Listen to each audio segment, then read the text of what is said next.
Welcome to our posts. Today we will see stories of r/malicious compliance. If you don't want me to take advantage of your grading policy, then you shouldn't have had the policy that you did. Taking a class, the class is graded on 7 different projects of increasing difficulty, then we have a final at the end. And your projects are worth 60% of your grade and final is worth 40%. The policy is they will drop the lowest project grade to calculate your grade. In the first 6 projects I got 5 perfect scores, 100 out of 100, and my lowest grade was 85 out of 100. This was the first project I had some mistakes which I learned from. The last project seemed particularly long and annoying, and I'm quite busy with a lot of other things. I emailed the professor to clarify his grading policy and he tells me I still need to submit something, otherwise the policy won't apply. So I submit my project, and my project is literally just the title of the project, my name, a summary of the project, and that's it. Took me about 5 minutes, if that. I submit. He tells me it's incomplete. I tell him that's the project I'm submitting. He tells me I'm going to get a really bad grade on this project. I say that's fine. I looked at the grading rubric. I should get 5 points. We get 5 points for name/title. He tells me I'm abusing his grading policy. I tell him it's his grading policy. He tells me he's not going to drop my lowest grade, and instead of having a 97.5% project grade, I'll have a 84.2% project grade.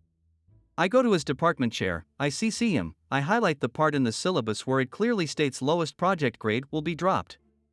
I also attach the email of him confirming this policy and clearly stating something needs to be submitted to be graded for the policy to qualify. The chair responds and says that the policy outlined in the syllabus needs to be the policy. That's followed, and therefore when it comes time to calculating my final grade, he needs to drop my lowest project grade, which in this case would be 5% grade. Oh, I already thought about the final and how that might impact his grading of my final, but his final is going to be multiple choice/auto-graded final. The malicious part is I obviously submitted subpar work knowing that the work would get a bad grade, but it wouldn't matter because that grade would be dropped. Professor tried to back out, but department chair told him he needs to honor his grading policy. A few reasons why I did this. Had I done the final project, I would probably spent 8 to 10 hours working on it. My project grade would have gone from 97.5% to 100% best case, assuming I got a 100% on it, and I would have had less time to prepare for my final. If those 8 hours I spent preparing for my final nets me an extra 10% on my final, that's worth more than the max benefit of 2.5% I'd have gotten from doing my final project. Also, that's assuming I'd have gotten 100%. Obviously anything better than 85% would have improved my grade, but the scale would still be somewhere from 0% to 2.5% improvement. Next story. Company saves cost by taking away company cars. About 6 years ago, I worked for power supply company in the UK. I worked in a small project team that coordinated all the company's major infrastructure projects. And the role required travel to meetings all over the country. We had average around 800 miles a week in company miles over the year, depending on time of year and location of projects, etc. Someone in the finance department had reviewed our expense claims and calculated that over 1 quarter, we had not covered the required number of company miles to meet the company's policy on company cars. For that 1 quarter, without looking at any other data, we lost our company car entitlement, and the company told us we had to return the fleet company at the end of their leases. Malicious compliance activated. As we were project engineers, we had a very particular set of skills for knowing how to follow rules to the letter and how to do so in a manner that benefited the company or project or individuals. Usually, if it benefited the company, it benefited all involved. This was not one of those occasions. We pay benefit in kind tax on our company cars in the UK. The rules around this changes as and when the government feel like it. My team had all carefully chosen out cars to be zero cost to ourselves by choosing cars that were below the allowance of £300 month, so the remaining allowance covered the tax obligation. We had all be screwed by the benefit in kind tax changes that year and were now paying tax. So for starters, we reviewed the company car policy and found the company had no way of stopping us handing our cars back with immediate effect, whilst the company was still responsible for the leases. So we all made arrangements for personal cars and handed our keys over at the next team meeting. We had also reviewed the company travel policy. We started using hire cars and trains for traveling. Trains and hire cars in the UK are not cheap, as none of us were willing to use our personal cars and claim the 50p per mile. Usually we'd work a long day and book a bit of overtime or lieu to drive to and from meetings without staying over, as we would prefer to be at home even if it meant getting home late. That stopped with immediate effect. We had only work the mandated 7.5-hour day, then stop, book into a hotel and take full advantage of the £25 food and drink allowance for dinner. Then work from home the following day, as we had been away from home the previous day, as per the policy. After about 8 weeks, we were called into a meeting with our line manager and department manager about our expenses.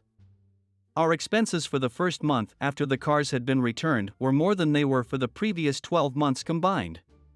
Our line manager agreed that our expenses were in line with the policy, otherwise he wouldn't have signed them off.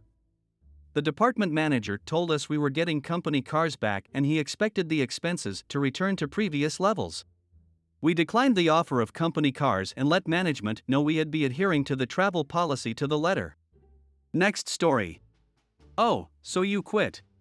This happened to me a few years back. I was a team lead for some folks at a big internet service provider. Basically, we took the orders that sales made and provisioned circuits to facilitate the customer's needs. We had a guy we will call Ginger. He was overly dramatic and very hot-headed. When we got orders, they were assigned round-robin style unless they were specific customers that only me or another senior guy handled. This meant sometimes I'd be skipped because my customer orders came directly to me.